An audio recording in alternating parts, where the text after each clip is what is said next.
Hi there, it's Nicole here today, and I am sharing 3 cards created with the November card kit from Simon Says Stamp, and I am using the specialty papers from the card kit, the cardstock from the card kit, and the fabulous stamp set.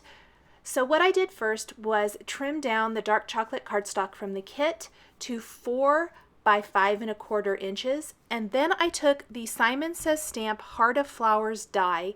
This is from a few releases back, and I die cut it from 3 panels of cardstock.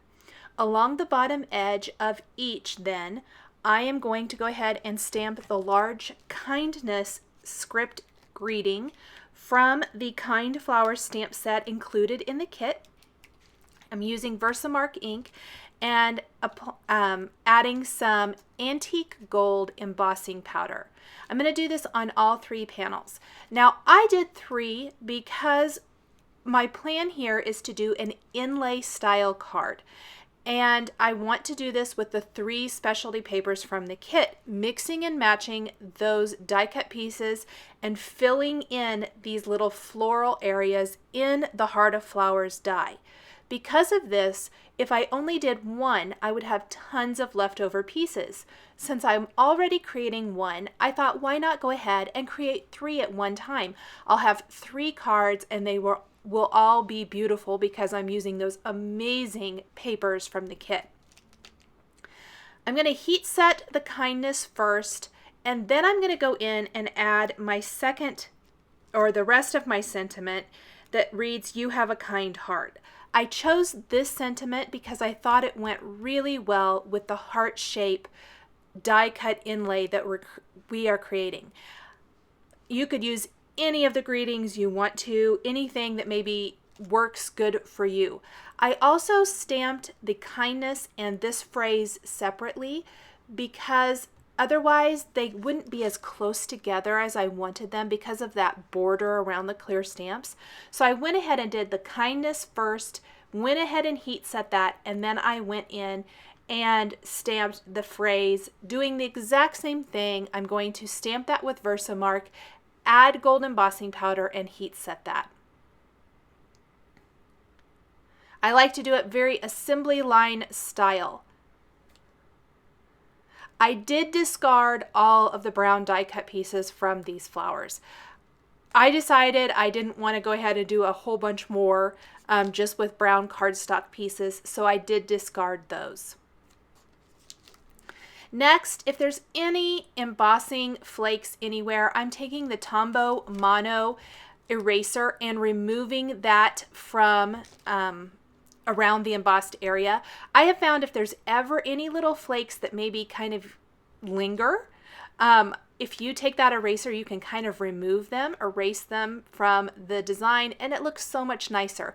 Plus, I buffed off that powder with my hand to get rid of it. My favorite way to do an inlay, especially an intricate inlay like this, is to flip my panel over and simply cover the entire thing with foam adhesive. I purposely trimmed down this cardstock panel smaller than an A2 sized card base because it's going to fit in an envelope so much easier if it doesn't have that foam tape going all the way to the edge of the A2 size card. But this automatically makes the front, the little openings, sticky. So this is going to be a dimensional panel, plus it will be sticky. This is my favorite way to do an inlay. Next, I'm simply going to grab all these die cut pieces that I created by die cutting the specialty papers from the card kit. These are in silver, that beautiful goldish cream, and then the brown. And they are or copper, whatever it's called. It is so pretty. And I'm simply going to mix and match all of these little pieces for all 3 panels. I did start with the flowers. That makes it a lot easier to fill in the bigger areas first. Then you can fill in the leaves and the little circles just with whatever is left. With that, I wasn't near as careful about making sure that I tried to keep the flower designs really similar throughout. So I tried to kind of mix it up, I guess is what I want to say. But with the little circles, I didn't want to put that much thought into it, and I simply just picked them up and put them in place. Now, some of these pieces are so super tiny. A jewel picker or a quick stick tool is really invaluable when you're doing something like this. The big pieces, you can really just pick them up and pop them right in place. They are going to stick. That foam adhesive is very sticky. They are going to stay put. But the little pieces are so hard to pick up. At least they are hard for me to pick up with my fingers. So what I did was simply grab a quick stick tool and pick up those little pieces and put them in place. And you'll see that here in just a little bit. You can totally see the texture of those specialty papers though, and they look amazing. Not only, I think on camera, but in real life, the texture is just phenomenal. Yet it's still a fairly flat card. Other than the raised panel and then the Nuvo crystal drops that I will add to the center of the flowers, this is a very flat design, but yet it still has lots of texture. Those are my favorite kinds of cards, the ones that look dimensional but aren't. So they're still very easy to mail. I just love the 6x8 stamp set that comes in the November kit.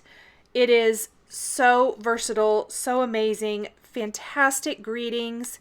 The floral images are beautiful, and I think there are so many great ways to use this.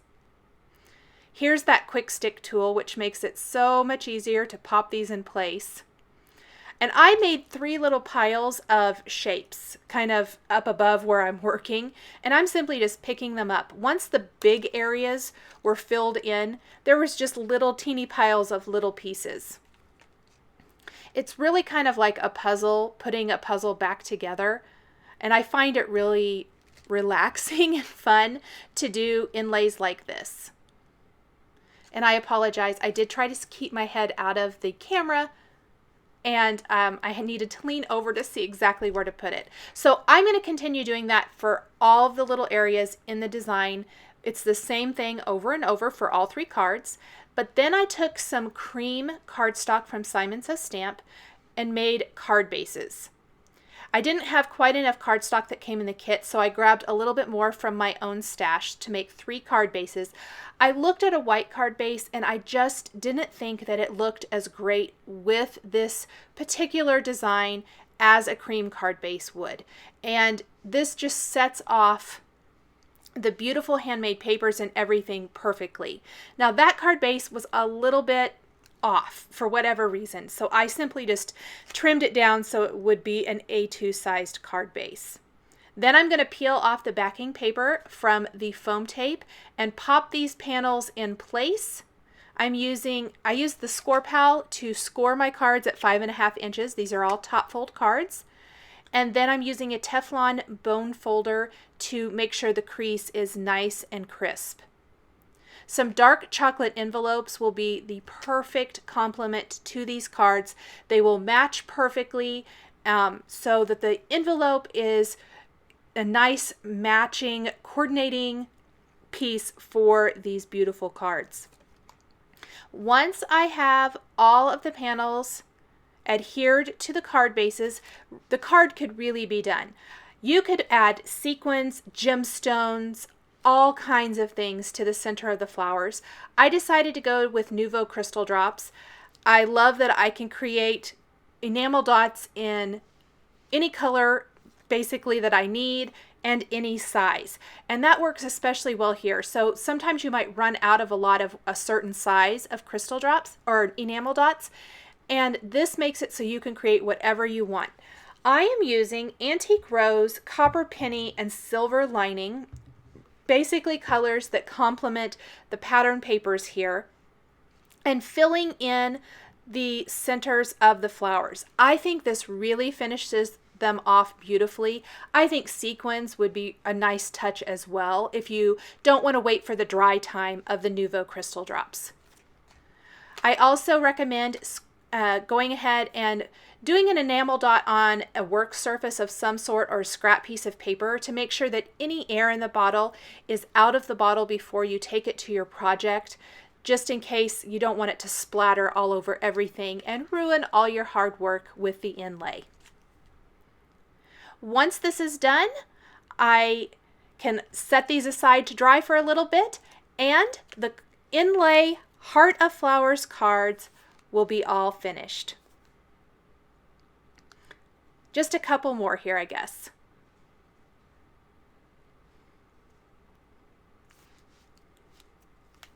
Thanks for joining me today for these inlay style cards featuring the Simon Says Stamp November Card Kit. The supplies I used are listed and linked below the video here on YouTube. Be sure to check out the Simon Says Stamp blog for more inspiration. Thanks for watching, and we'll catch you next time.